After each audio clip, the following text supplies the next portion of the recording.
Jismoniy shaxslar kam quvvatli quyosh panellarini 50 kilovatgacha o'rnatib, o'z iste'molidan ortganini yagona elektr energetika tizimiga o'tkazsa, har bir bunday kilovat-soat uchun soliq mobil ilovasi orqali 1000 so'm subsidiya olishlari mumkin.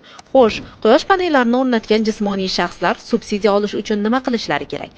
Buning uchun soliq mobil ilovasining cashback va imtiyozlar bo'limida quyoshli xonadon xizmati tanlanib, Face ID orqali ro'yxatdan o'tiladi.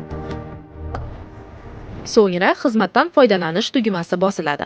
Ochilgan oyna qatoridan xonadon kadastr raqami tanlanganda hududdagi elektr tarmoqlari korxonasi avtomatik paydo bo'ladi. Shundan so'ng iste'molchi hisob raqami kiritiladi hamda ariza yuborish tugmasi bosiladi.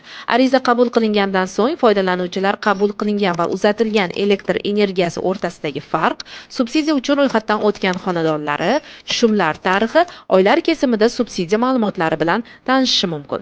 Subsidiya oy yakunida jismoniy shaxs tomonidan iste'mol qilingan va yagona elektr energetika tizimiga uzatilgan elektr energiyasi hajmi o'rtasidagi ijobiy tafovutdan kelib chiqib hisoblanadi hamda keyingi oyning 25-sanasiga qadar soliq mobil ilovasi orqali fuqarolarga to'lab beriladi. Fuqarolar to'lab berilgan subsidiya summasini soliq mobil ilovasining cashback va imtiyozlar bo'limi Quyoshli xonadon xizmatida bank kartasiga ko'chirib olishlari mumkin.